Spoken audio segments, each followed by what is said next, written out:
Alhamdulillahi Rabbil Alamin, wassalatu wassalamu ala ashrafil mursalin, Nabiyyina wa maulana Muhammadin wa ala alihi wa sahbihi ajma'in. Wa ashhadu an la ilaha illallah wahdahu la syarika lah, wa ashhadu anna Muhammadan abduhu wa rasuluh, sallallahu alaihi wa ala alihi wa sahbihi wa man tabi'ahum bi ihsanin ila yaumiddin. Allahumma bika asbahna wa bika amsayna wa bika nahya wa bika namut wa ilaikan nusyur. Alhamdulillah, puji syukur kita haturkan kehadirat Allah Azza wa Jal. Dialah zat yang berikan kita kemudahan untuk bisa beribadah di pagi ini, dan kita lanjutkan dengan kajian bersama. Semoga Allah Subhanahu wa taala memberikan limpahan rahmat bagi kita semuanya, sehingga kita meninggalkan majelis ini dalam kondisi dosa-dosa kita diampuni oleh Allah Subhanahu wa taala.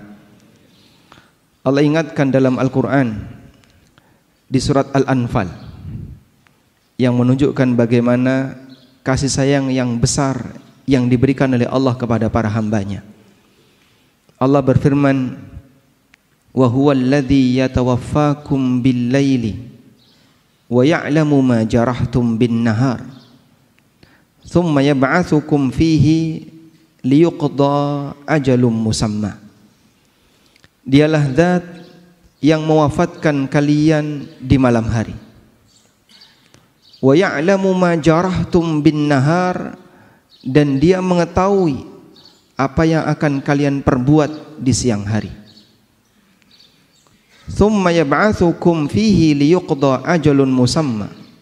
Kemudian Allah bangunkan kalian di hari itu, liyuqda ajalum musamma, untuk diputuskan sampai batas waktu tertentu, untuk diwafatkan, dimatikan sampai batas waktu tertentu. Allah Subhanahu wa taala mengingatkan ini berkaitan dengan konteks orang musyrikin. Ketika orang kafir itu tidur, Allah tahu si kafir ini besok pagi ketika dibangunkan kembali Allah, ketika besok pagi dia dibangkitkan kembali oleh Allah dalam posisi dia bangun tidur, dia akan berbuat kekufuran. Allah tahu ketika Allah wafatkan orang ini, ketika Allah tidurkan orang ini di malam hari, orang ini ketika besok pagi bangun, dia akan berbuat kesyirikan. Tapi Allah Subhanahu wa taala tetap membangunkan dia. Allah berikan dia kesempatan untuk hidup. Allah kembalikan arwahnya dan dia bangun. Padahal dia akan berbuat kafir, dia akan berbuat kesyirikan. Liyuqda ajalun musamma, untuk dia habiskan masa hidupnya sampai batas waktu tertentu.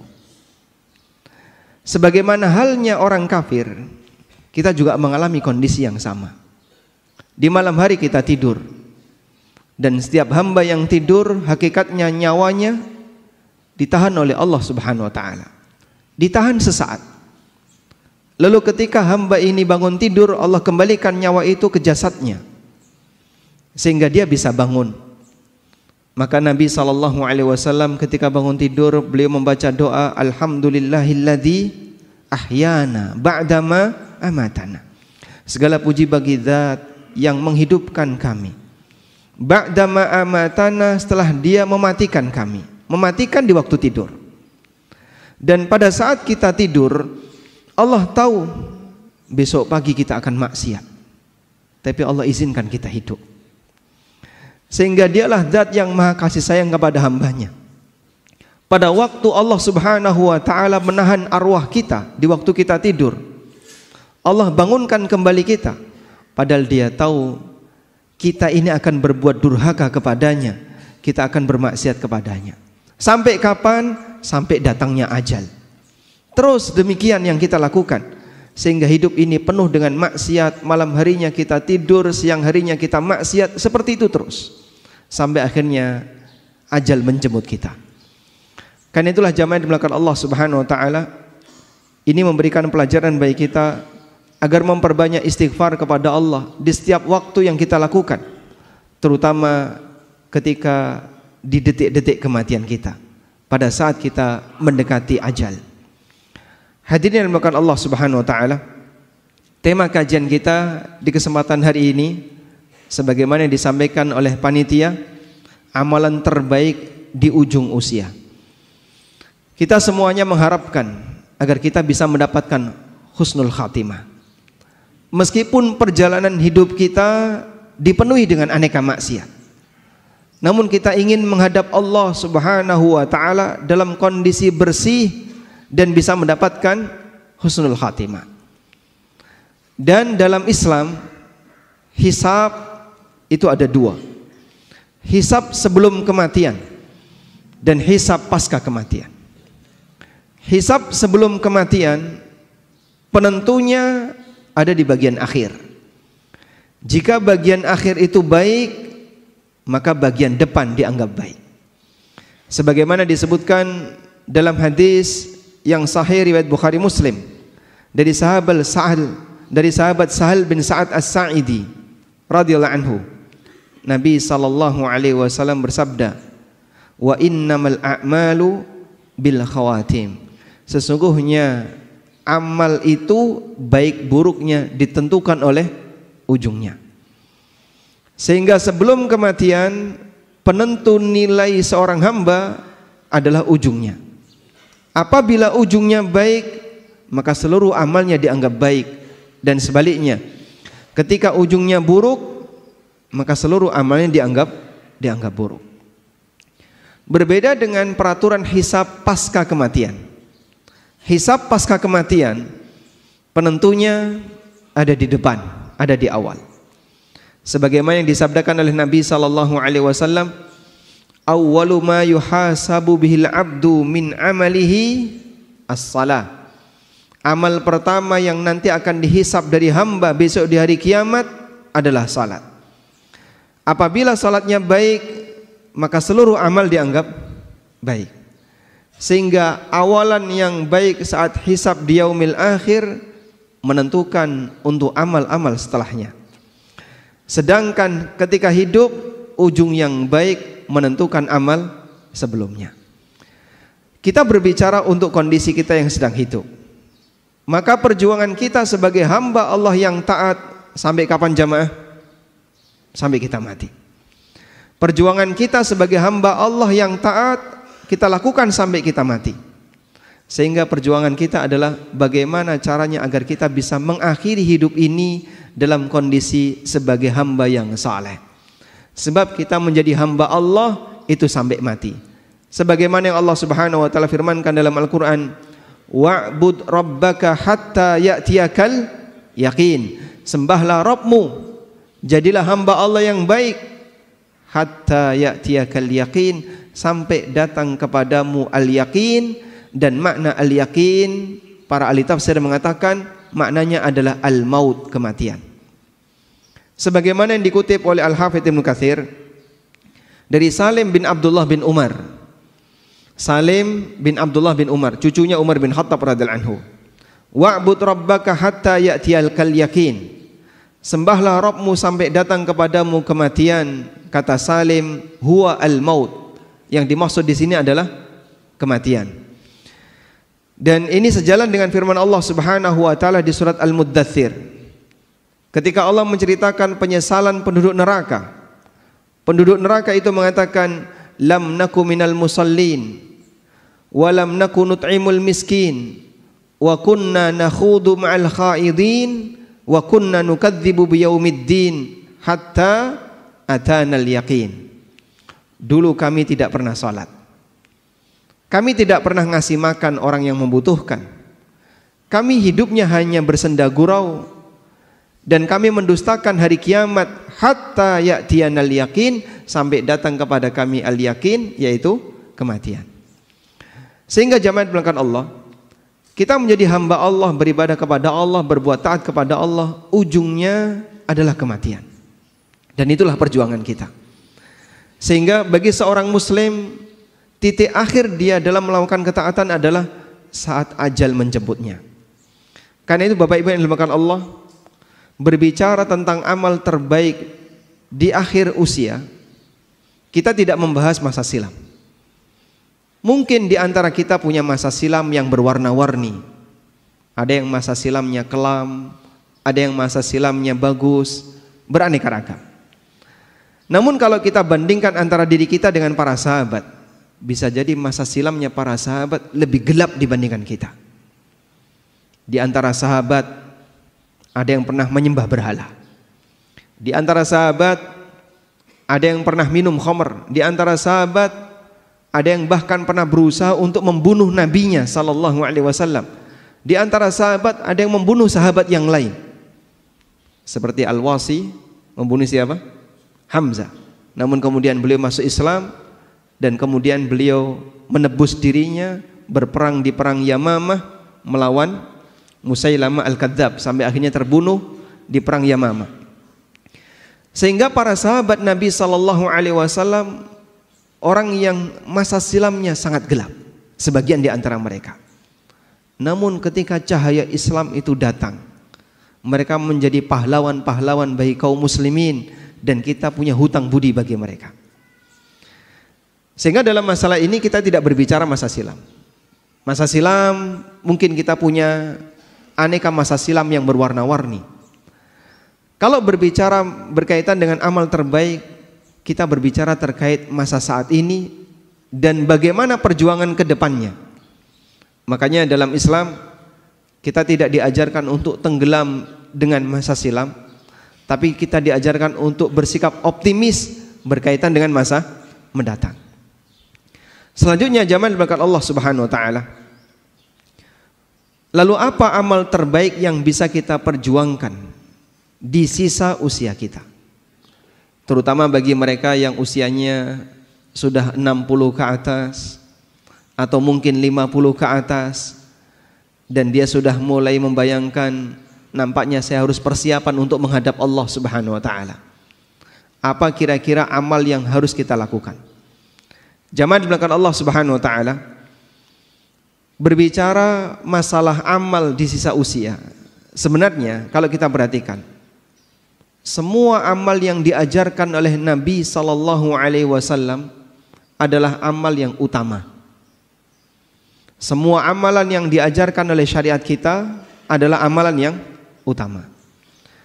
Sebab amal itu diajarkan oleh Rasulullah sallallahu alaihi wasallam melalui wahyu. Dan Allah ketika mengajarkan kepada hambanya, maka Allah akan ajarkan yang terbaik.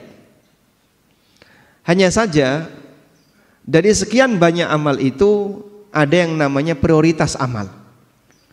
Nah, prioritas amal inilah yang menyesuaikan di saat mana kita harus beramal A, kapan kita harus beramal B, kapan kita harus beramal C. Bagian itu yang akan kita bahas. Sehingga kalau kita berbicara amal apa yang terbaik di usia tua, ya semua amal ibadah. Tapi kalau bicara prioritas apa yang harus kita dahulukan ketika kita sudah berada di usia senja, bagian itu yang akan kita bahas.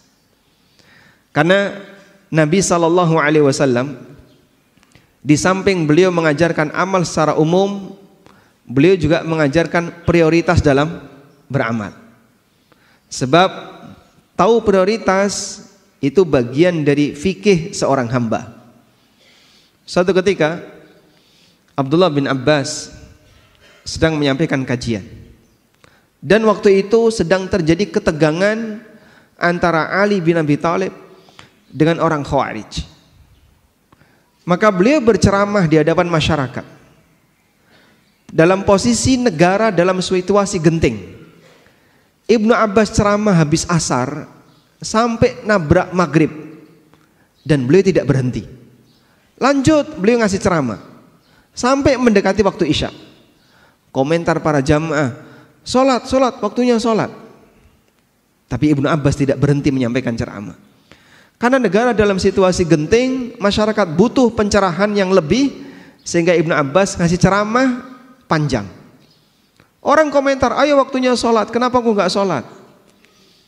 Kemudian orang itu ditanya oleh Ibnu Abbas, atu'allimuni sunnah? Kau mau mengajariku sunnah? Siapa yang lebih berilmu, kamu ataukah aku? Sehingga kau mau mengajariku sunnah. Dalam situasi ini Ibnu Abbas menggunakan fikih prioritas. Lebih penting memberikan pencerahan bagi masyarakat yang saat itu dalam situasi sedang genting karena negara penuh dengan ketegangan. Ada Ali bin Abi Thalib yang waktu itu jadi khalifah.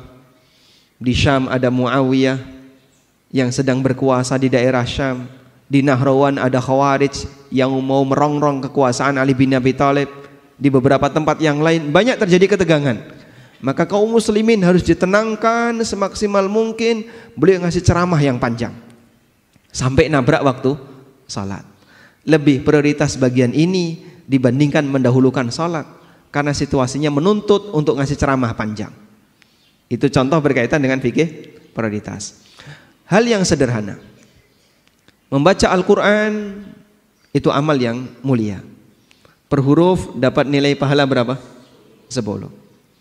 Tapi kalau terdengar adzan, lebih prioritas mana? Menjawab adzan atau lanjut baca Quran? Yang mana, Pak? Kenapa?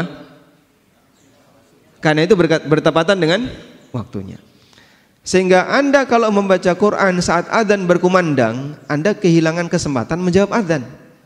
Waktunya sudah habis ketika adzan sudah selesai. Maka hentikan sementara bacaan Quran dan Anda dengarkan adzan, jawab itu adzan. Ketika antara adzan dan iqamah, waktunya apa ini? Memperbanyak berdoa. Mana yang lebih afdol antara adzan dan iqamah? Tanya jawab ketika ada kajian ataukah orang berdoa?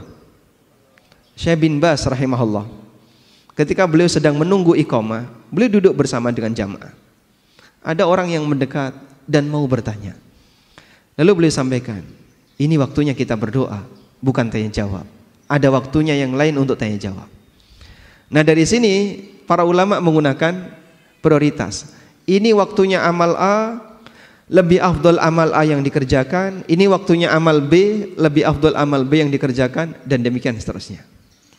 Karena itulah jamaah dimulakan Allah, paham prioritas bagian dari fikihnya seorang hamba. Salah satu di antara tanda fikihnya seseorang adalah dia tahu dan bisa menempatkan amal ini ada di tempat A, amal ini ada di tempat B, dan seterusnya. Sehingga ketika kita membahas tentang amalan di usia senja, itu berkaitan dengan prioritas apa yang harus kita dahulukan ketika kita sudah berada di usia senja. Tayyib, bukan berarti bahwasanya kita meninggalkan amal yang lain, tapi di sini berbicara tentang masalah sekali lagi adalah prioritas pemilihan amal yang terbaik pada saat kita berada di usia senja. Nah, jamaah diberikan Allah Subhanahu wa taala, ada beberapa amalan terbaik yang bisa kita prioritaskan ketika kita sudah berada di usia senja. Yang pertama, Anda bisa fokus pada amalan ringan yang bisa dijangkau namun dikerjakan secara rutin. Amalan ringan yang bisa dijangkau tapi dikerjakan secara rutin. Kenapa harus dikerjakan secara rutin? Karena pahala yang didapatkan oleh seorang hamba itu sesuai dengan rutinitasnya.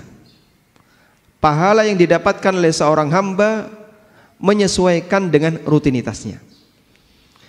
Nabi SAW pernah bersabda, "Idza maridal abdu aw safara kutiba lahu ma kana muqiman sahiha."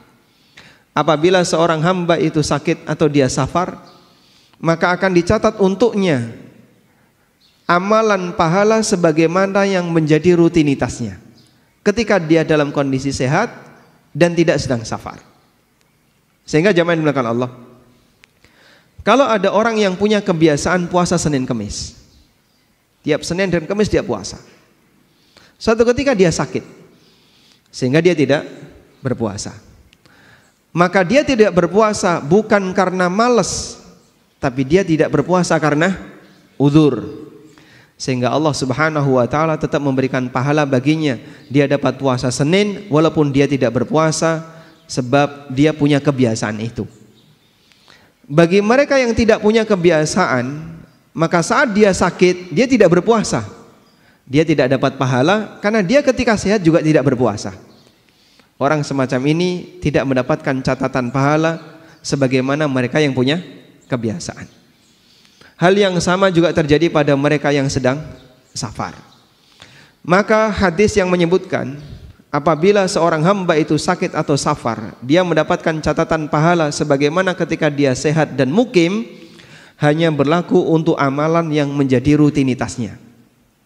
Sehingga bapak-bapak misalnya atau ibu-ibu melakukan safar, dan musafir itu dianjurkan tidak sholat rawatib, sehingga sholatnya hanya yang wajib saja, sedangkan rawatib ditinggalkan, dan itu sunnah.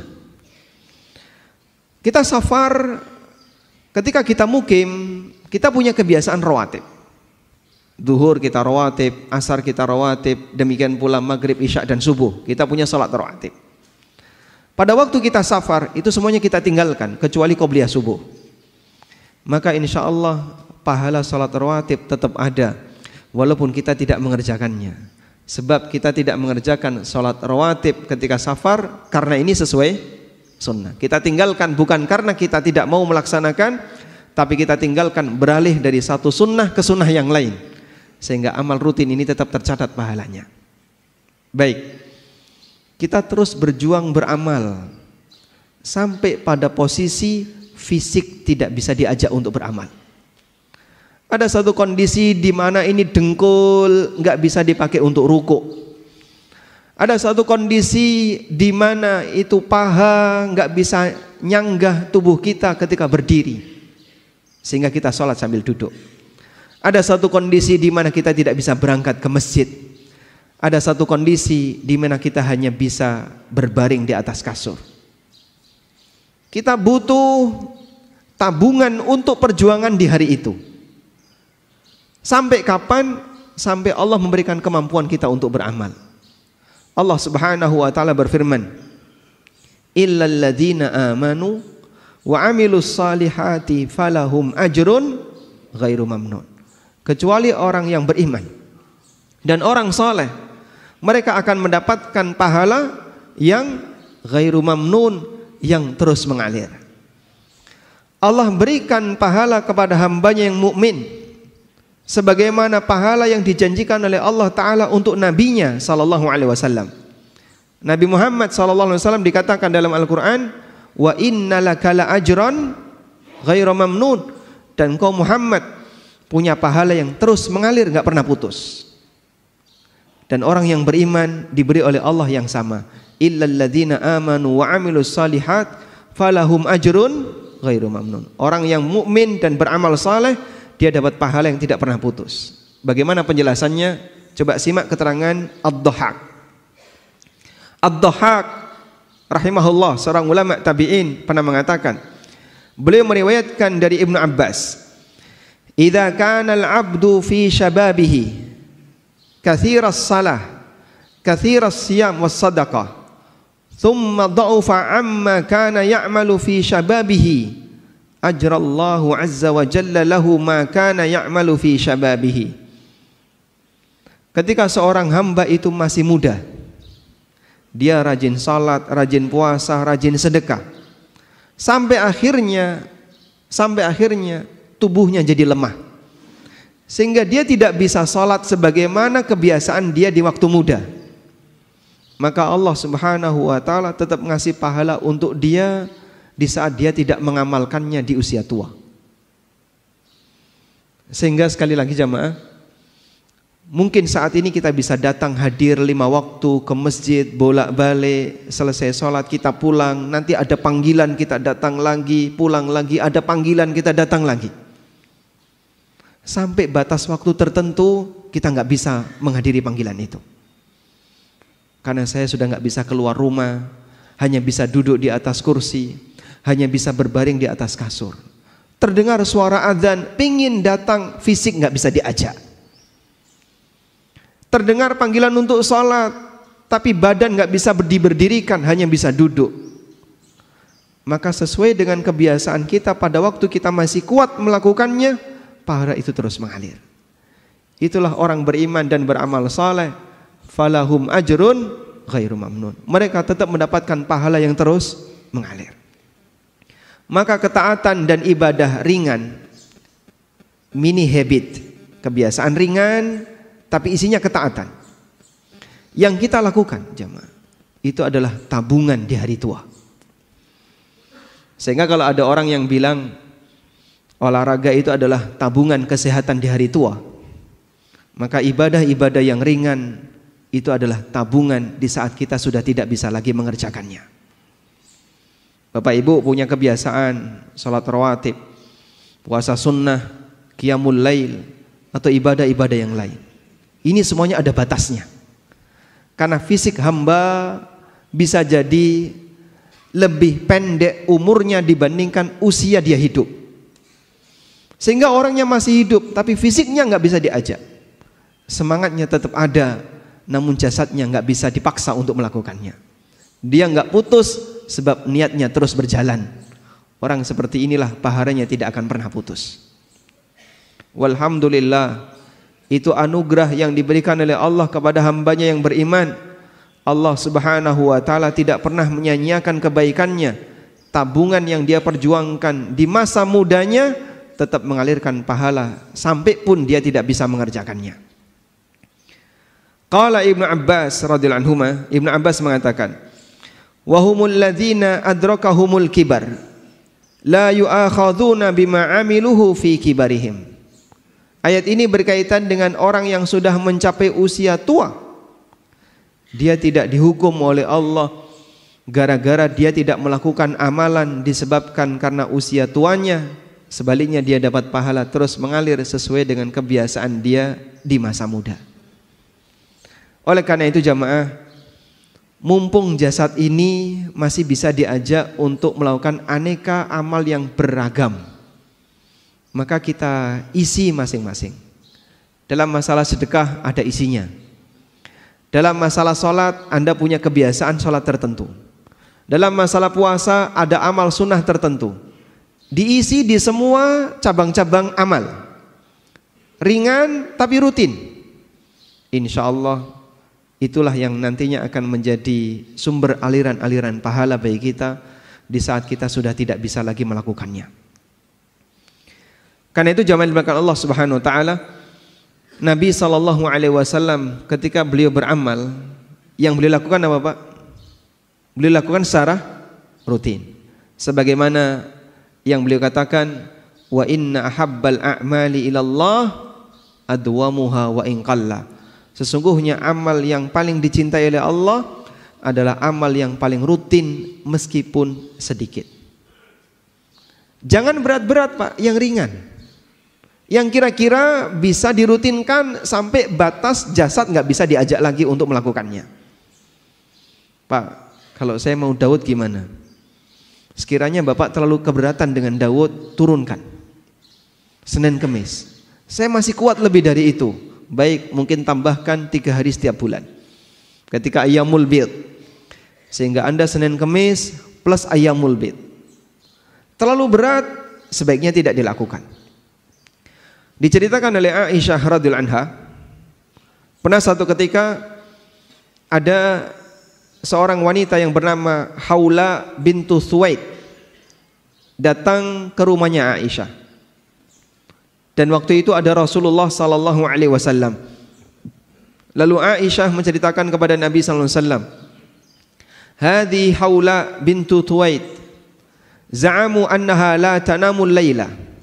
Ini adalah Haula bintu Thuwaid. Banyak orang mengatakan wanita ini enggak pernah tidur di malam hari. Isinya tahajud. Faqala Rasulullah sallallahu alaihi wasallam, kemudian Nabi sallallahu alaihi wasallam keheranan, lalu beliau mengatakan, "La tanamul lail?" Enggak pernah tidur di waktu malam? Kemudian beliau kasih arahan. Khudhu minal a'mali ma tutiqun fa innallaha la yamallu hatta tamallu.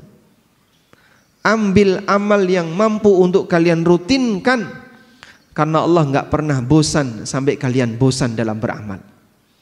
Allah enggak pernah bosan untuk ngasih pahala kepada kalian sampai kalian bosan dalam beramal. Maksudnya gimana? Putus amalnya gara-gara dia kecapean. Maka akan lebih baik melakukan yang rutin tapi enggak putus, daripada yang ringan tapi enggak putus, daripada terlalu berat tapi putus. Sebab catatan kita ada pada rutinitas, bukan ada pada amal yang sifatnya borongan. Baik, ini yang pertama. Selanjutnya, prioritas yang kedua. Di saat kita sudah merasa bahwasanya kita sudah di sisa-sisa usia 60 tahun, 70 tahun, maka amalan yang ditekankan adalah memperbanyak bertaubat kepada Allah. Sebagaimana seorang hamba ketika mau menghadap Allah pada waktu salat, maka dia diperintahkan untuk melakukan taharah, bersuci dengan berwudu atau mandi, atau kalau nggak bisa dua-duanya, tayammum. Apa fungsinya taharah?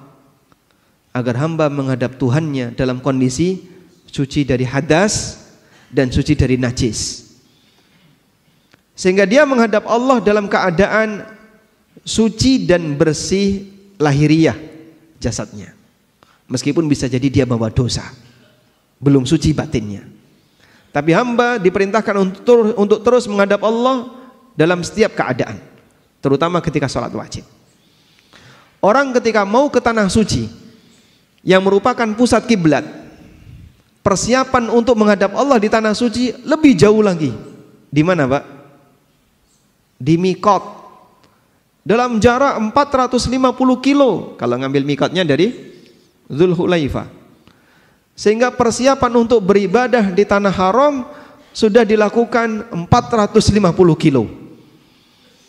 Dan di zaman Nabi SAW, di zaman para sahabat, perjalanan dari mikot Dzulhulaifah sampai ke kota Mekah butuh waktu kurang lebih 7 hari, sepekan. Dalam kondisi memakai pakaian ihram, tidak boleh pakai wewangian, tidak boleh menggunakan pakaian berjahit yang membentuk lekuk badan, tidak boleh ini, tidak boleh ini, ada banyak sekali larangan. Dan mereka bersabar untuk itu. Zaman sekarang orang naik bis 5 jam, itu saja sudah merasa kelamaan. Milih naik kereta 2 jam, dan itu persiapannya jauh. Sehingga zaman dibelakang Allah, untuk menghadap Allah kita butuh mensucikan diri.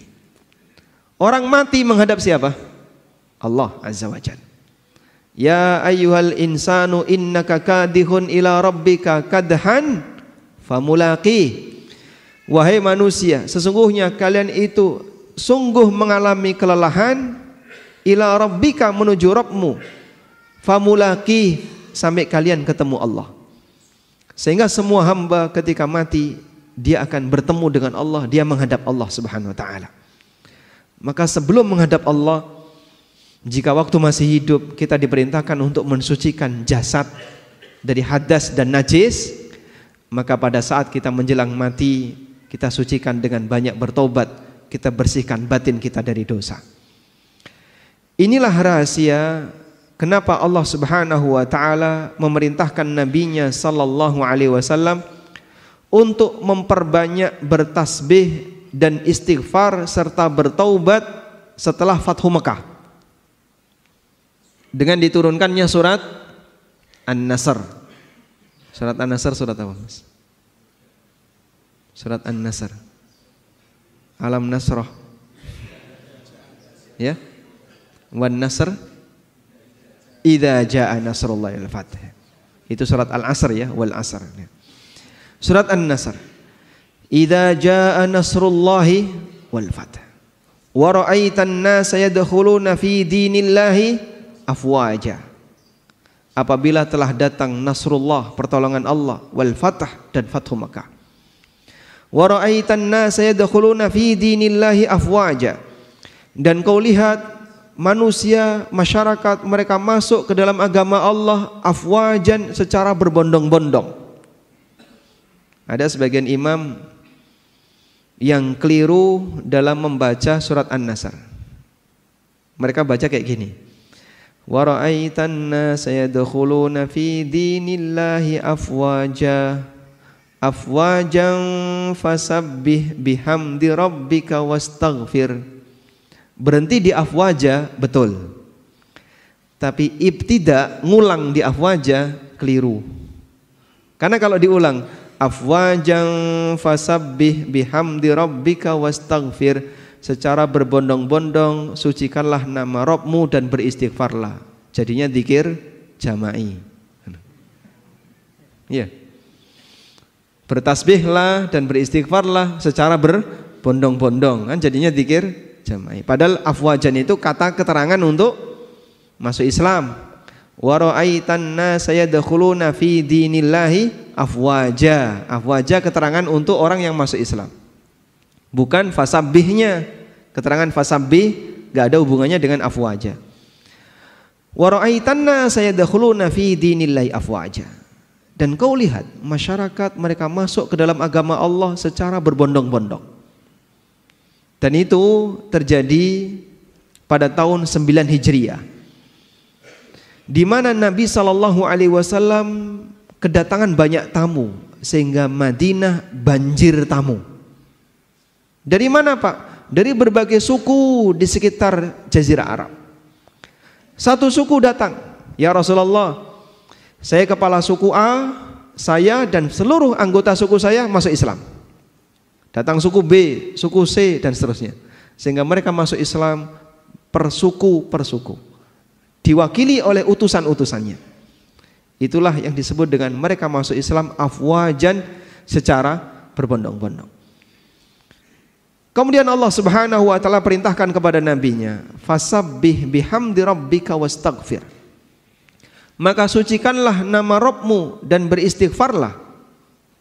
Dan itu diwujudkan oleh Nabi sallallahu alaihi wasallam dengan beliau membaca ketika rukuk dan sujud, subhanakallahumma rabbana wa bihamdika Allahumma ighfirli. Subhanakallahumma rabbana, maha suci engkau ya Allah, wahai Rabb kami, wa bihamdika, dengan segala pujimu, Allahumma ighfirli, ampunilah aku. Beliau banyak beristighfar dalam rukuk dan sujud beliau. Kata Aisyah radhiyallahu anha, kana an-nabiy sallallahu alaihi wasallam yukthiru hadzal du'a yata'awwalul Qur'an. Nabi sallallahu alaihi wasallam membaca doa ini banyak-banyak ketika di akhir hayatnya karena mengamalkan perintah dari Al-Qur'an, yaitu di surat An-Nasr bagian akhir. Ada apa dengan surat An-Nasr bagian akhir? Ibnu Abbas radhiyallahu anhuma pernah ditanya oleh Umar bin Khattab radhiyallahu anhu, ya Ibnu Abbas, akadzalika ma taqul? Bagaimana tafsir kamu untuk surat An-Nasr? Jawab Ibnu Abbas, qultu huwa ajalu Rasulillahi sallallahu alaihi wasallam a'lamu bihi. Surat An-Nasr adalah dekatnya ajal Nabi sallallahu alaihi wasallam. Yang itu yang aku tahu. Bagian itu yang aku tahu. Kenapa Ibnu Abbas bisa menafsirkan surat An-Nasr idza jaa nasrullah sebagai tanda dekatnya ajal Nabi sallallahu alaihi wasallam? Oh, karena itu turun di akhir hayat beliau. Dari mana beliau tahu kalau itu turun di akhir hayatnya? Karena ketika ayat itu turun, sahabat nggak tahu kapan Rasulullah SAW meninggal. Tapi Ibnu Abbas memahami ini isyarat ajalnya Rasulullah SAW. Beliau memahami seperti ini. Apabila seluruh masyarakat sudah masuk Islam dan kota Mekah sudah ditaklukkan, berarti tugas Nabi sudah selesai. Dan kalau tugas Nabi sudah selesai, pensiun. Pensiunnya Nabi gimana Pak? Liburan? Atau kemudian punya rumah pensiunan? Tinggal di villa? Bukan. Menghadap Allah untuk menerima pahala. Sehingga ketika tugas seorang Rasul sudah selesai, maka sang Nabi akan menghadap Allah Subhanahu wa ta'ala.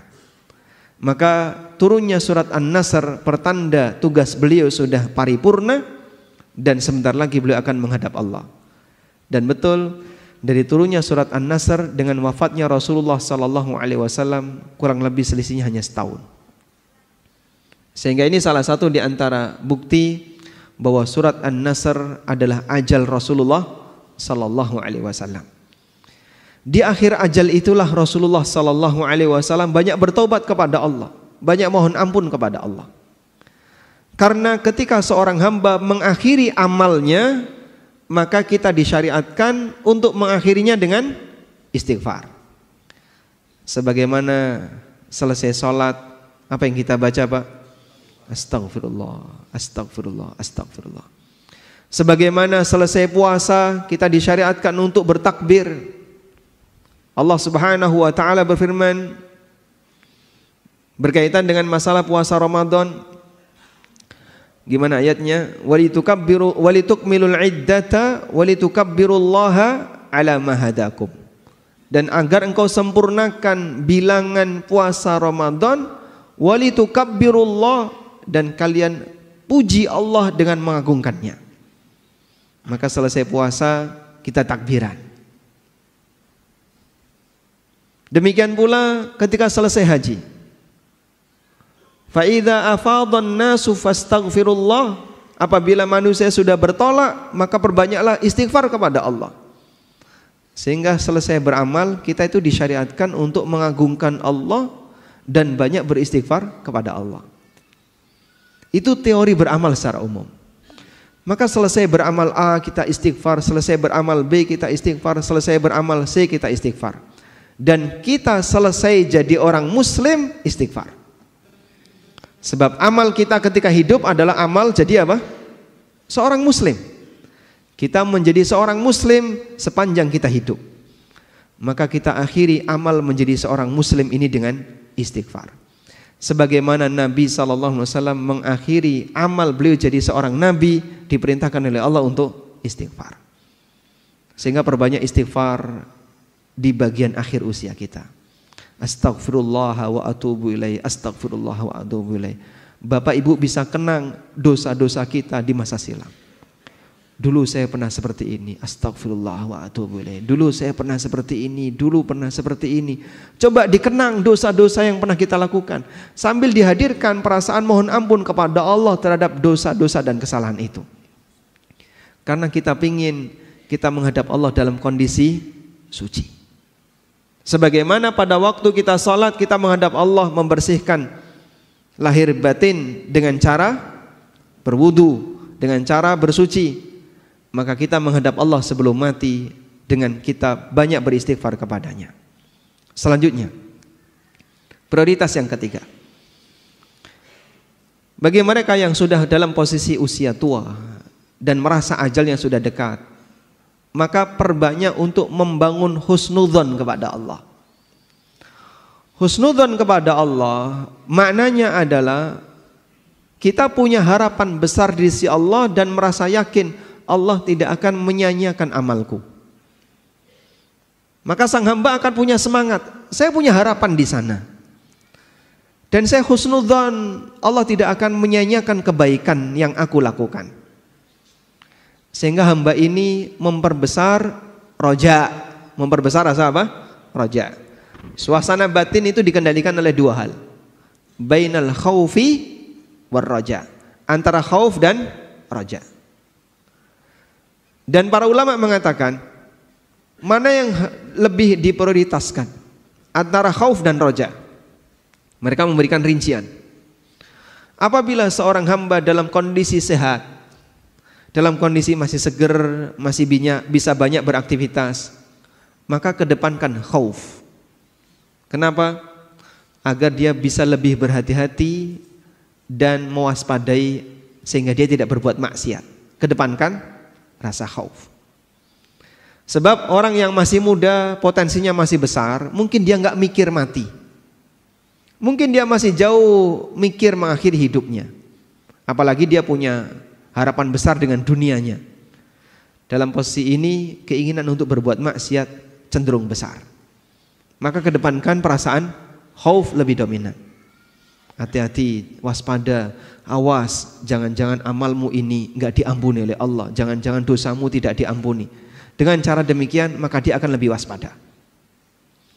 Sebaliknya, ketika mendekati ajalnya, maka seorang hamba lebih memprioritaskan roja, memperbesar harapan di sisi Allah. Kita mau pulang. Dan ketika mau pulang, kita berharap nanti bisa dapat pahala dari Allah.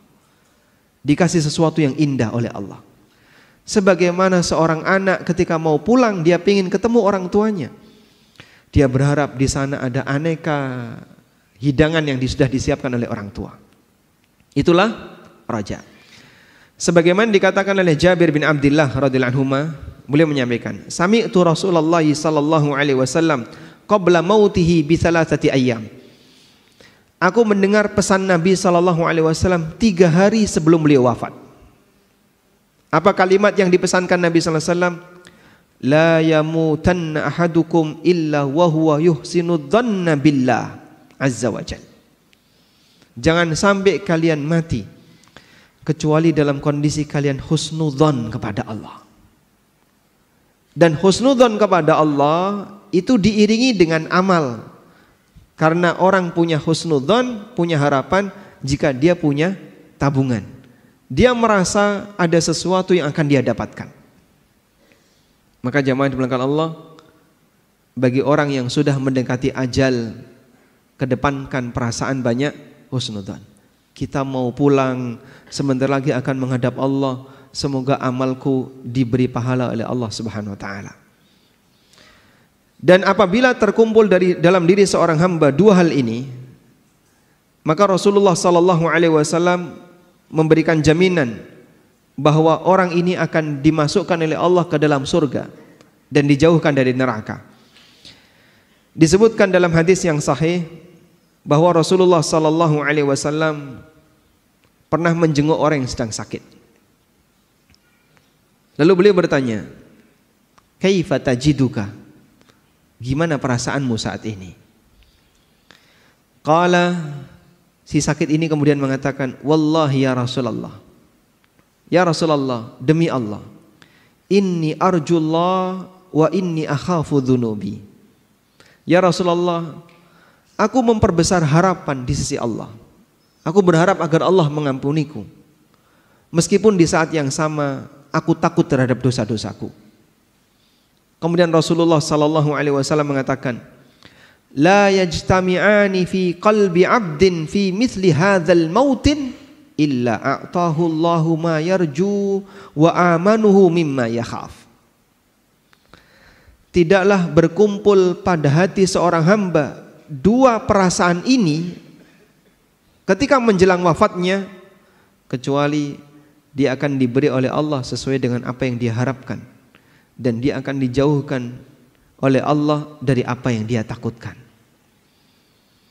Sehingga roja dan khauf tetap ada pada waktu seorang hamba itu sedang sakit atau menjelang kematiannya, agar kita mendapatkan pelindungan dari apa yang kita takuti dan mendapatkan apa yang kita harapkan. Namun roja lebih dominan. Posisi roja lebih dominan sebagai bentuk husnudzon kepada Allah Subhanahu wa taala. Selanjutnya jamaah bukan Allah, prioritas yang keempat. Pada waktu kita sudah merasa di penghujung usia,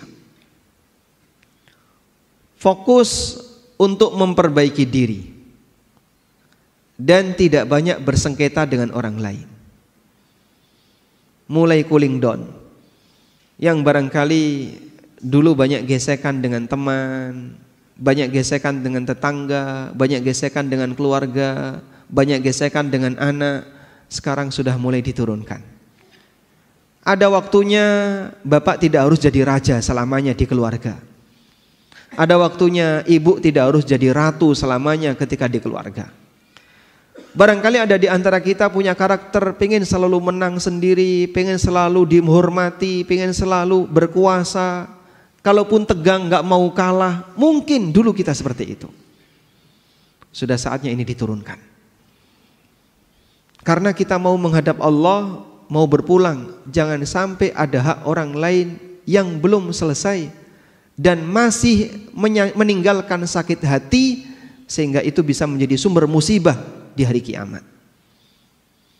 Sebagaimana yang dipesankan oleh Imam Asy-Syafi'i rahimahullah, orang yang paling banyak menderita ketika di hari kiamat adalah orang yang paling banyak punya masalah dengan masyarakat. Beliau mengatakan, bi'sazzad ilal ma'ad al-udwanu alal ibad. Sejelek-jelek bekal menuju akhirat adalah permusuhan dengan masyarakat. Semakin banyak musuh dan dia pertahankan kondisi itu. Buat apa? Pak, sudah di usia 70 tahun, masih pingin selalu menang sendiri, masih pingin ngotot ini, rebutan ini, tanah sak jengkal saja sampai direwangi padu. Buat apa, Pak? Bapak sudah nggak bisa menikmati harta sebanyak itu, sehingga kadang memperjuangkan patok tanah sampai berantem dengan tetangga sampai ini. Itu semuanya mau ditinggalin. Ada yang rebutan hanya duit 200.000, 300.000 sampai harus ngotot-ngotot. Itu semuanya mau ditinggalin. Ngapain harus ngotot seperti itu? Sudah waktunya, Pak, mempersiapkan. Kita mau pulang. Dan mungkin Bapak kalaupun menang gak bisa menikmatinya. Karena barangkali itu akan kita tinggalkan, yang menikmati orang lain. Anda yang capek, tapi orang lain yang menikmatinya. Sudah saatnya ketegangan seperti ini kita tinggalkan. Sehingga fokusnya adalah fokus saya mau memperbaiki diri saya. Bukan malah mengajak debat, bahas politik rano pucuke gitu. Kamu pilih yang mana? Gak akur dalam satu masjid gara-gara beda angka gitu. Yang satu nomornya A, yang satu nomornya B. Hanya gara-gara beda angka sampai tegang. Pak, gak lihat usia, Pak. Dapat apa yang kayak gini? Tapi kadang ada orang yang dia gak sadar memperjuangkan sesuatu yang dia gak dapat apa-apa. Padahal bisa jadi itu meninggalkan suasana sakit hati, permusuhan dibawa mati. Dan sering demikian. Maka jamaah dimuliakan Allah, mulailah untuk kemudian mengembalikan ke riset nol. Saya ingin mati tanpa membawa kezaliman. Dan menjadi orang yang nol kezaliman luar biasa indahnya. Rasulullah sallallahu alaihi wasallam mengkondisikan seperti itu. Ada sebuah hadis yang diriwayatkan oleh Ad-Daruqutni, meskipun hadis ini dinilai dhaif oleh sebagian ulama. Rasulullah sallallahu alaihi wasallam ketika sakit di penghujung hayat beliau mengumumkan kepada para sahabat, ada enggak di antara kalian yang mungkin pernah saya pukul dan belum balas? Ukasyah bin Mihsan angkat tangan. Saya ya Rasulullah. Baik, silahkan sekarang kisos, balas itu pukulan. Ya Rasulullah, waktu Anda memukul saya kena kulit, karena saya waktu itu nggak pakai baju. Dan sahabat, Pak, kondisi mereka kadang terbuka dada itu biasa. Karena di waktu itu baju masyarakat seperti bajunya orang yang sedang ihram. Pakai sarung di bawah, lalu pakai kain di atas. Sehingga kadang terbuka. Maka Nabi SAW ketika berdoa terlihat putihnya ketiak beliau, bukan karena sobek lengannya ya, tapi beliau memakai pakaian seperti orang ihram, sehingga saat diangkat dadanya kelihatan. Dan di masa itu seperti ini biasa, sebab kain waktu itu barang langka dan mahal harganya. Maka Ukasyah bin Mihsan mengatakan, ya Rasulullah, waktu engkau memukul saya, waktu Anda memukul saya, kena kulit. Maka Nabi SAW melepas kain yang menutupi pundak beliau. Silahkan sekarang pukul, kisos. Semua sahabat sudah menahan, gantikan saya saja, jangan Rasulullah SAW. Apa kamu tega mau memukul Nabi SAW dalam situasi seperti ini? Tapi kisos gak bisa digantikan. Subhanallah. Ukasyah mendekat ke jasad Rasulullah SAW. Lalu beliau memeluknya, memeluk Nabi SAW. Dan gak mungkin seorang sahabat tega memukul Rasulullah SAW. Pelajaran yang bisa kita ambil jamaah, inilah contoh perjuangan seorang Nabi. Seorang Nabi, Pak, apakah beliau punya kedzaliman terhadap umatnya? Gak mungkin. Kalaupun Nabi mendidik umatnya, lalu kadang pendidikan itu mungkin dengan pukulan. Sebagaimana orang tua mendidik anak, dalam posisi tertentu kadang orang tua mukul. Itu orang tua disalahkan gak, Pak? Ya? Tidak. Kenapa? Dia punya hak. Karena ini dalam rangka untuk pendidikan, meskipun ada batasannya. Tidak sampai pukulan yang membekas dan seterusnya. Rasulullah SAW melakukan itu, beliau punya hak, sebab beliau pendidik bagi seluruh umatnya. Namun beliau tidak ingin seperti ini jadi sumber masalah di akhirat. Beliau undang itu orang, silakan balas. Karena itulah jamaah dibilangkan Allah, datang beberapa sahabat menghadap Rasulullah SAW. Ya Rasulullah, laqad ghala si'ru. Ya Rasulullah, harga barang pada naik. Terjadi inflasi di zaman Nabi SAW. Fasa'ir lana, tolong turunkan harga untuk kami. Apa jawab Nabi SAW? Innallaha huwal qabidul basitul musa'ir. Sesungguhnya Allah itu zat yang melapangkan dan menyempitkan rizki para hambanya. Wa inni la arju an alqallah wa laysa alayya madlamatun fi damin wala mal. Dan aku ingin menghadap Allah Subhanahu wa taala dalam kondisi tidak ada satupun kezaliman yang masih melekat pada diriku, baik berkaitan dengan masalah harta maupun masalah darah. Maka Rasulullah SAW tidak pernah menumpahkan darah seorang muslim siapapun sampai beliau meninggal. Dan beliau tidak pernah mendolimi harta muslim yang lain sampai beliau meninggal. Sampai ketika diminta untuk nurunin harga, Rasulullah SAW nggak mau. Kenapa Pak? Kenapa beliau nggak mau? Khawatir mendolimi pedagang. Sehingga saat harga naik itu kan kadang terjadi karena keseimbangan demand and supply. Kebutuhan banyak, sementara stoknya kurang, naik. Dan itu takdir Allah, di luar kuasa Rasulullah SAW. Dan beliau tidak disalahkan berkaitan dengan musibah, karena itu takdir Allah. Tapi kalau beliau turunkan, ada pedagang kulaknya mahal, gara-gara kebijakan beliau menurunkan harga, jadi harus diturunkan, rugi ini pedagang. Beliau takut pedagang ini nuntut di akhirat. Beliau sampai takut pedagang ini nuntut di akhirat. Coba bayangin, mereka yang memegang kebijakan masalah ini, bahkan termasuk mereka yang punya wewenang, sehingga melakukan audit, berapa harus bayar? Sekian miliar. Pusing itu pedagang. Duit dari mana? Saya harus bayar ini dan seterusnya. Tapi kemudian tiba-tiba diambil sekian miliar. Orang ini sakit hati. Bisa jadi dia akan nuntut di akhirat. Maka jamaah dimuliakan Allah Subhanahu wa taala, Rasulullah sallallahu alaihi wasallam menjadi orang yang selalu punya prinsip riset untuk semua dosa kepada makhluk, sehingga beliau menghadap Allah dalam kondisi nol kezaliman. Mulai banyak untuk bersikap tasamuh, memberikan toleran, ngasih maaf dan minta maaf di bagian penghujung hayat.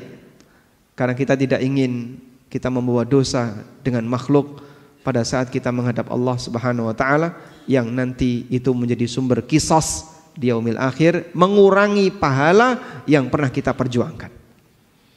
Sehingga barangkali di antara Bapak Ibu yang punya kebiasaan grenengi orang, gunjing, ghibah, mulai saatnya untuk diselesaikan. Wallahu a'lam. Pun juga Bapak. Baik. Nah, baik, demikian yang bisa kita sampaikan sebagai pengantar. Semoga bermanfaat. Di sisa waktu insyaallah kita gunakan untuk tanya jawab.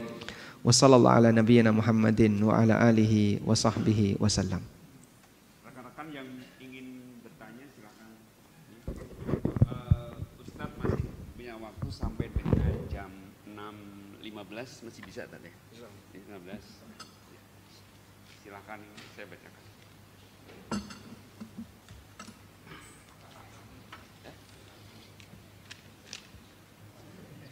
Iya benar.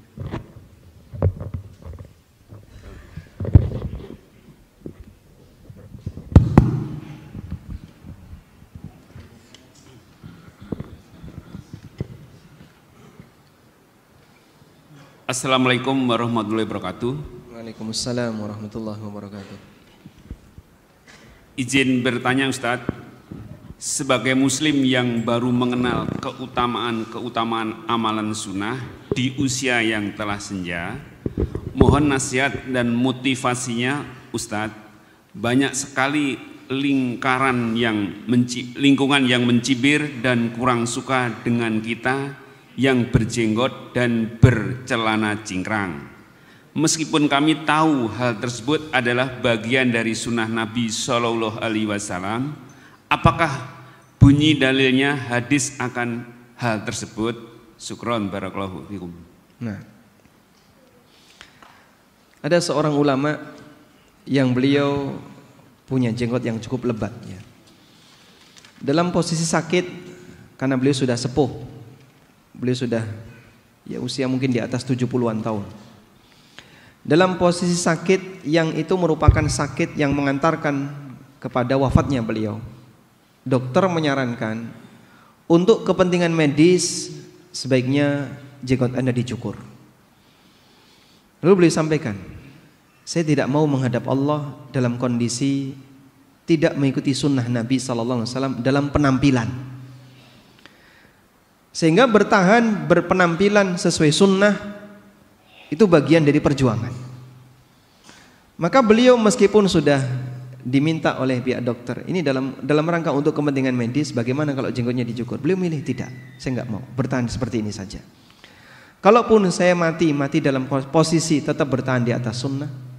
Kalaupun saya hidup kembali dan Allah kasih kesembuhan, itu semuanya datang dari Allah Subhanahu wa taala. Baik. Karena Nabi SAW menyebutkan dalam banyak hadis yang sahih, khaliful yahud wa'aful liha.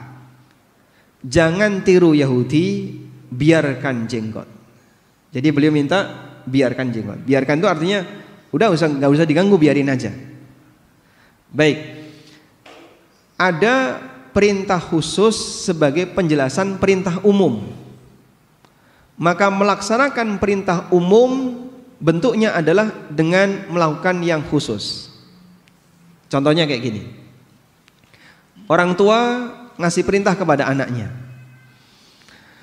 Wahai si A, anaknya namanya si A ya. A, nanti kalau ada tamu, muliakan tamu, kasih makan. Ada berapa perintah ini? 2. Perintah umum. Apa perintah umumnya? Muliakan tamu. Apa perintah khusus? Ngasih makan. Maka disebut sebagai telah memenuhi perintah umum orang tua, yaitu memuliakan tamu, jika anak ini melakukan perintah khusus. Datang tamu, dikasih suguhan, dikasih handuk suruh mandi, dikasih minum, tapi nggak dikasih makan. Udah? Tamunya pulang, anak lapor kepada bapak, Pak, tadi ada tamu, tak kasih minum, tak kasih suguhan, ya, tapi nggak tak kasih makan. Suguhannya minuman ya. Tak kasih minuman, tapi nggak tak kasih makan. Tak suruh mandi, suruh istirahat. Apakah berarti anak sudah melaksanakan perintah orang tua? Belum. Kenapa belum? Karena perintah khususnya belum dikerjakan.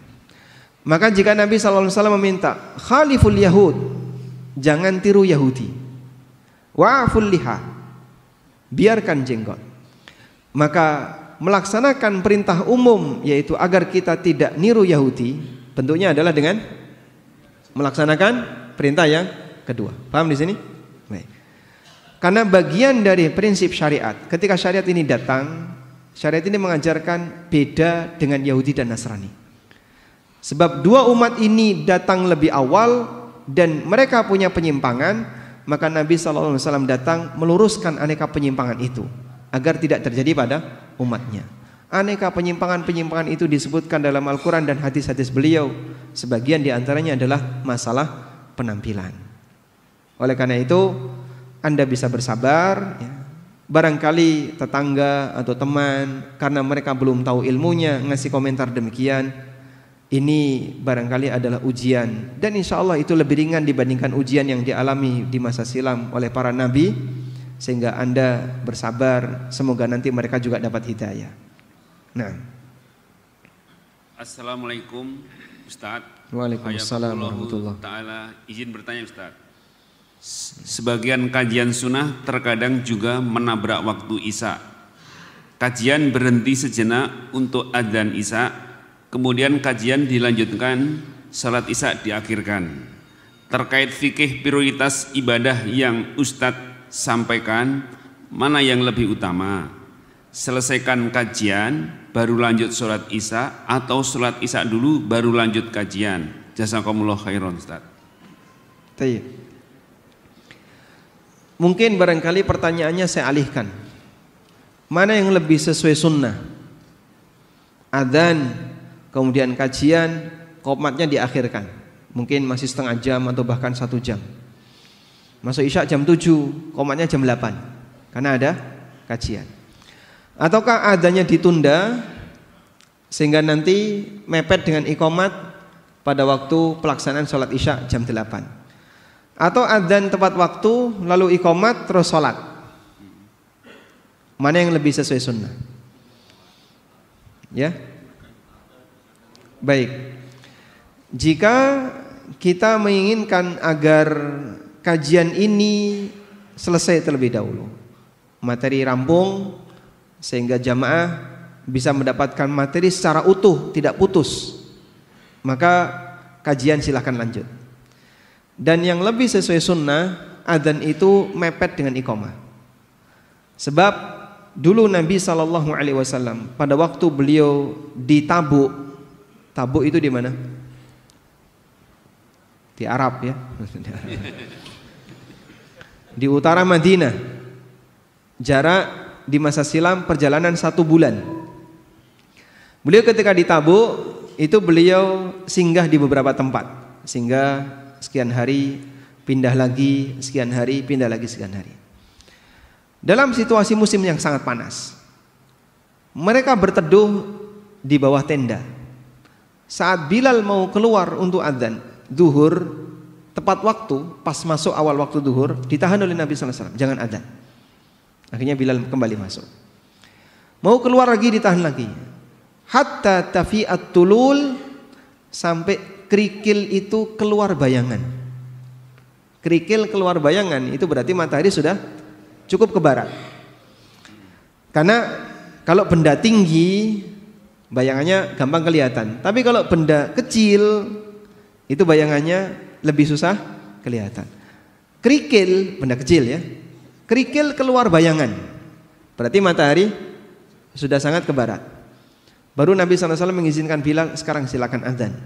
Akhirnya Bilal adzan, lalu iqamah salat duhur. Sehingga beliau mengakhirkan salat duhur dan adzannya diakhirkan. Baik. Karena itu Al-Hafidz Ibnu Hajar rahimahullah ketika menjelaskan hadis ini, beliau menyampaikan, sunnah berkaitan dengan orang yang mau mengakhirkan salat, maka adzannya juga diakhirkan. Sehingga kalau salatnya tengah malam, salat Isya di sini mau tengah malam, berjamaah, boleh nggak Pak? Boleh. Maka nanti adzannya bagian akhir, bukan ditaruh di depan. Wallahu a'lam. Nah sekarang bagian kajiannya, lebih baik mana? Kajian selesai atau sholat Isya dulu? Ini mempertimbangkan mana yang lebih maslahat. Kalau lebih maslahat, Isya dulu. Misal, Pak, jamaah di sini heterogen, nggak semuanya orang paham sunnah. Sehingga kalau kajian lanjut, sholat Isya ditunda, mungkin ada yang mau safar, ada yang datang belum makan malam ya. Karena dia makan malamnya setelah sholat Isya, sehingga dia datang berharap iqamat sholat Isya bisa pulang. Begitu dia datang kok masih ada kajian, nunggu dulu. Wah saya buru-buru, saya pengen ini pengen itu. Maka mungkin dengan pertimbangan ini sebaiknya langsung sholat. Atau yang kedua, enggak, di sini sudah terkondisi, yang hadir di sini memang sudah siap untuk belajar. Dan mereka lebih senang satu paket ilmu disampaikan, selesai baru sholat. Maka mungkin sholat Isya-nya bisa ditunda dan diselesaikan kajiannya. Dan seperti ini kembali kepada kebijakan takmir. Wallahu a'lam. Ustadz, mohon bertanya mengenai pembagian waris sesuai syariat. Seorang laki-laki bujangan tidak mempunyai istri dan anak, meninggal dunia, meninggalkan satu saudara laki-laki dan perempuan sekandung, seayah dan seibu. Dua, saudara laki-laki dan perempuan seayah dan lain ibu. Tiga, bibi atau adik dari ayah, bagaimana pembagian warisannya? Baik, dari 3 jalur jenis atau 3 jalur ahli waris tadi ya, saudara kandung, saudara seayah, dan bibi dari ayah. Pertama saya sebutkan dulu, bibi dari ayah ini namanya dzawil arham. Dzawil arham itu bukan ahli waris, keluarga jauh yang dia tidak dapat warisan namanya dzawil arham, dan dzawil arham bukan ahli waris, sehingga dzawil arham nggak dapat warisan sama sekali. Yang kedua, apabila ada saudara kandung dan saudara seayah, maka saudara kandung menghijab saudara seayah, menghijab, menutupi saudara seayah, sehingga saudara seayah nggak dapat warisan. Sehingga dari penjelasan tadi, yang dapat warisan hanya saudara kandung laki dan perempuan, dibagi 2:1. Bapak nanti terus saudara yang lain, bibinya, mereka iri dong Pak, nggak dapat apa-apa. Ya memang mereka nggak dapat apa-apa secara aturan hukum waris. Namun sekiranya dalam rangka untuk menutupi suasana perasaan yang nggak enak, dianjurkan bagi yang dapat warisan ngasih sebagian kepada yang nggak dapat warisan. Ya entah mungkin 10% atau sekian persen, ini saya kasihkan hadiah dari kami untuk Anda karena kita sama-sama saudara. Meskipun mereka terhijab dengan saudara kandung, saudara sebapak terhijab dengan saudara kandung. Wallahu a'lam.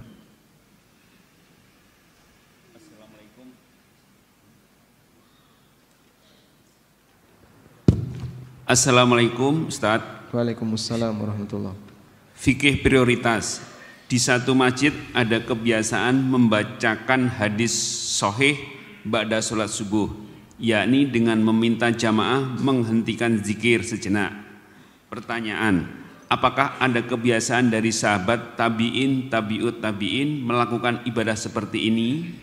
Hadis yang dibaca berasal dari buku kumpulan hadis sahih atau bukan dari kitab syarah? Artinya hadis polos tanpa penjelasan. Syukran Ustaz. Masya Allah. Hadis polos ya. Istilah baru. Hadis tanpa penjelasan, hanya hadis saja. Baik,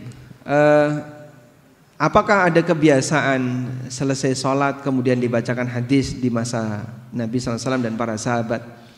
Beliau SAW selesai sholat subuh itu sering sekali beliau menyampaikan tausiah. Seperti hadis Irbad bin Sariyah.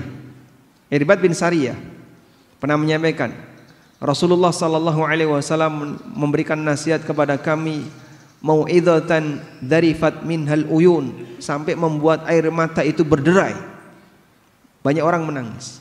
Wa wajilat minhal qulub, hati tersentuh semuanya. Kemudian sahabat mengatakan, ya Rasulullah, ka'annaha mau'idhatum waddi'. Ya Rasulullah, apakah ini pesan orang yang mau pulang selamanya, mau pergi selamanya? Apakah ini pesan orang yang mau meninggal?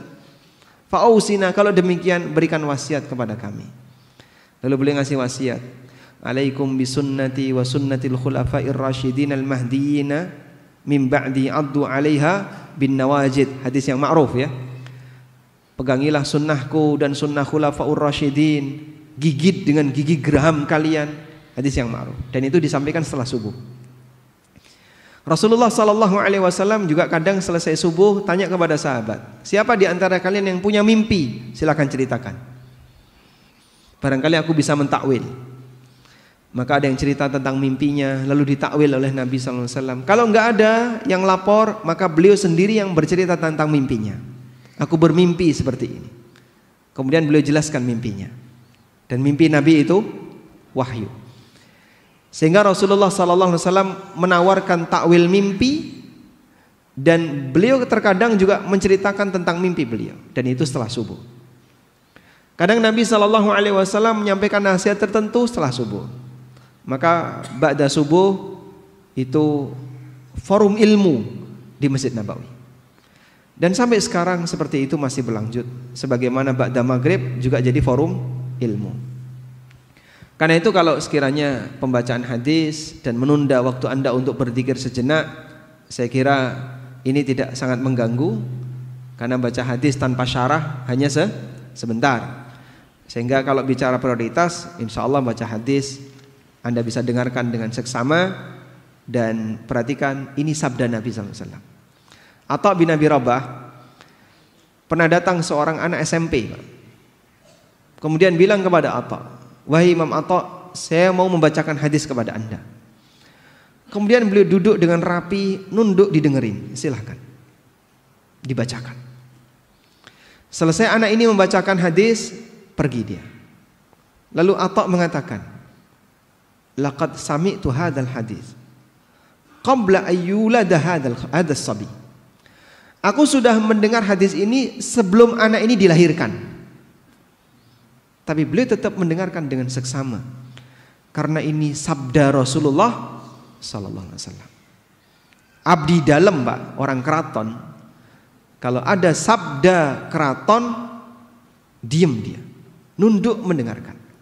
Sebagai bentuk penghormatan, padahal itu yang dibacakan surat dari sultan kepada seluruh abdi dalam misalnya. Itu mereka nunduk memperhatikan, nggak berani bicara, nggak berani ngobrol, nggak berani dolanan HP. Kita mendengarkan ayat Al-Quran kadang main HP, padahal itu firman Allah. Kita mendengarkan sabda Nabi SAW kadang nggak digatekno, padahal itu sabda Rasulullah SAW. Sebagaimana kita menghormati orang tua ketika ngasih nasihat, ya. Orang tua lagi bicara, kita gimana, Pak? Ya, mendengarkan dengan seksama sebagai bentuk penghormatan kepada beliau. Maka sebagai bentuk penghormatan kepada Nabi SAW, ketika sabda beliau dibacakan, Anda hentikan aktivitas, dengerin, Pak. Walaupun bisa jadi hadis itu Anda sudah hafal, dalam rangka menghormati yang bersabda Rasulullah sallallahu alaihi wasallam. Nah, Bismillah, Assalamualaikum Ustaz. Waalaikumsalam warahmatullahi. Ahwan izin bertanya, ada yang mengganggu pikiran seseorang, pikiran sekarang ana, tentang segala kesusahan-kesusahan hidup yang dialami, kesusahan dalam urusan pekerjaan dan segala usaha yang lain. Sementara seorang itu sudah merasa melakukan amal-amal saleh dan berdoa. Apakah segala doa-doa itu tidak ada manfaatnya? Jazakallah khair. Nah, memang ujian harta itu bentuknya ada dua, Pak. Ujian kekayaan dan ujian kemiskinan. Dan bisa jadi yang kedua lebih berat dibandingkan yang pertama. Makanya kadang ketika jamaah itu ditanya, Anda lebih siap yang mana? Jadi kaya bersyukur atau miskin yang sabar? Ijma, nggak usah dijawab, Pak, ya. Saya sudah tahu jawabannya. Ijma, Anda pasti pilih kaya bersyukur. Karena kita nggak kebayang, saya belum siap untuk jadi miskin. Jadi miskin rasanya berat sekali. Jadi orang yang penuh dengan musibah ekonomi itu rasanya berat. Sehingga Anda merasa nggak sanggup untuk bersabar. Meskipun dua-duanya ujian, baik kaya maupun miskin dua-duanya ujian. Tapi bagi para sahabat, mereka itu punya kecenderungan kadang lebih milih sabar daripada syukur. Seperti yang terjadi pada Abu Dzar radhiyallahu anhu. Beliau pernah mengatakan, atau dalam keterangan yang lain Abu Darda, beliau pernah mengatakan, Abu Darda mengatakan, al-maradu ahabbu ilayya minas sihah wal faqru ahabbu ilayya minal ghina. Sakit lebih saya sukai daripada sehat. Jadi tiap hari sakit, nek gak watuk pilek, ditemek watuk misalnya. Tiap hari sakit lebih saya sukai daripada saya sehat. Miskin lebih saya sukai daripada kaya. Kenapa? Karena beliau punya kondisi, saya itu merasa dekat dengan Allah saat dapat musibah. Dan itu merasa lebih nikmat bagiku dibandingkan ketika saya dapat nikmat berupa harta. Jadi suasana kenikmatan itu adalah kedekatan dia dengan Allah. Dengan musibah ini, dengan miskin ini saya bisa nangis. Dengan musibah ini saya bisa berdoa. Dengan musibah ini rasanya saya dekat dengan Allah. Dengan musibah kita bisa menghadap Allah lebih serius. Coba kalau nggak ada kayak gini ya, bisa jadi orang lupa untuk mendekat kepada Allah. Itu sahabat. Kita mungkin nggak bisa demikian.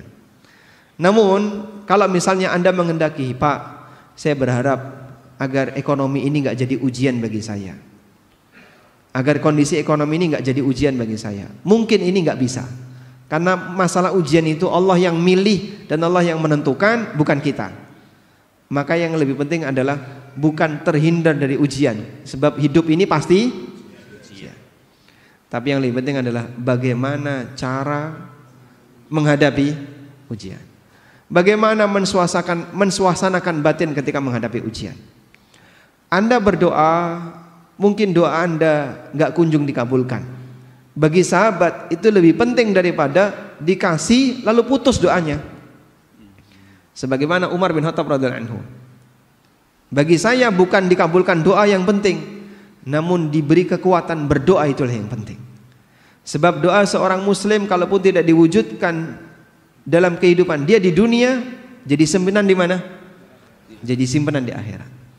Sebagaimana disebutkan dalam hadis riwayat Muslim, ma idza yad'ul muslimu bida'watin, apabila seorang muslim berdoa yang selama doa itu lam yakun fihi ismun wala qati'atu rahim, tidak ada isi dosa dan tidak memutus silaturahmi, maka Allah wujudkan doa itu menjadi salah satu dari 3 pilihan.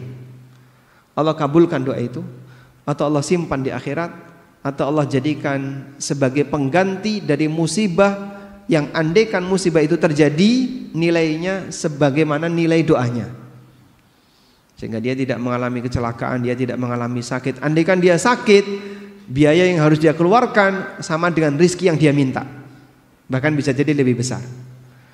Sahabat ketika mendengarkan ini, mereka langsung mengatakan, idzan nuksir ya Rasulullah, kalau begitu saya perbanyak doa ya Rasulullah. Kata Nabi SAW, Allahu aktsar, Allah lebih kaya dibandingkan apa yang kalian minta. Maka ada orang yang berdoa lalu dikabulkan, selesai doanya. Ada orang yang berdoa tapi gak dikabul-kabulkan, berhenti gak doanya? Ada yang berhenti, ada yang tidak. Nah yang tidak berhenti inilah yang baik. Sehingga ketika dia sering ngetuk pintu, hampir saja akan dibukakan. Wallahu a'lam. Terakhir untuk ini nanti Bapak yang mau langsung nanti di sini ya, satu ya. Oh ya. Sudah.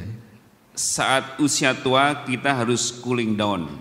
Gimana kita menyikapi anak yang susah mau sholat atau ngaji atau berhijab syar'i?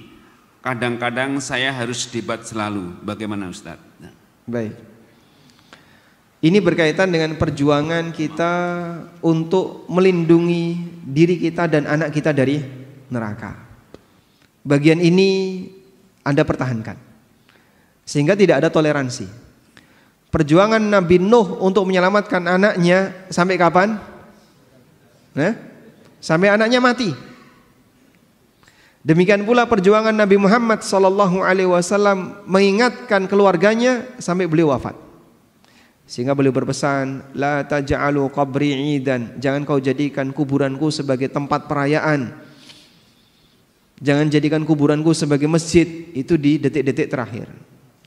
Nabi Ibrahim alaihissalam mewasiatkan anaknya untuk jadi muslim ketika beliau mendekati wafat. Wa wassa biha Ibrahimu banihi wa Yaqubu ya baniya innallaha astafa lakumuddin fala tamutunna illa wa antum muslimun. Dan ini diwasiatkan oleh Ibrahim kepada anak-anaknya, demikian pula kepada Yakub. Allah juga berfirman, am kuntum syuhada'a idh hadara Yaqubal mautu idh qala li banihi ma ta'buduna min ba'di. Apakah kamu hadir ketika kematian mendatangi Yakub lalu dia mengatakan kepada anak-anaknya, siapa yang kau sembah setelah aku meninggal?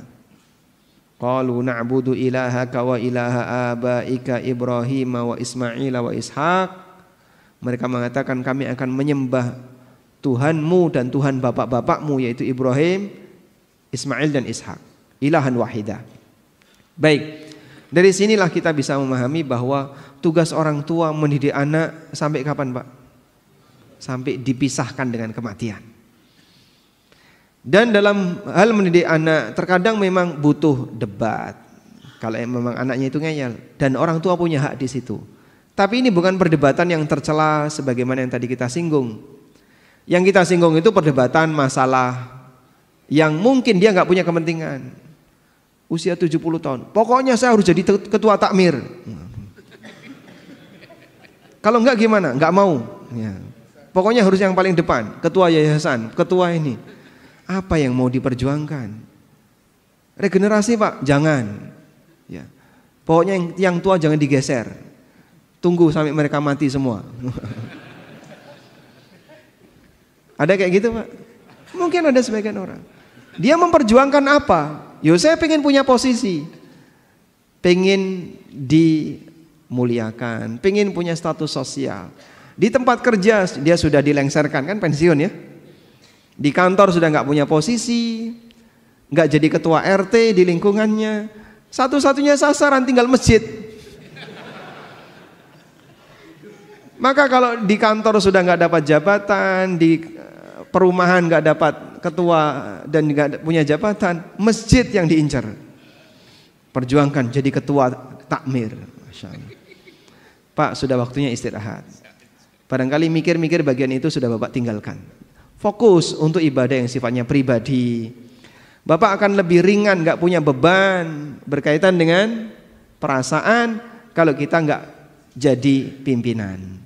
Serahkan kepada yang masih muda. Selanjutnya fokus untuk ibadah yang sifatnya pribadi. Tapi kalau urusan pendidikan, pertahankan.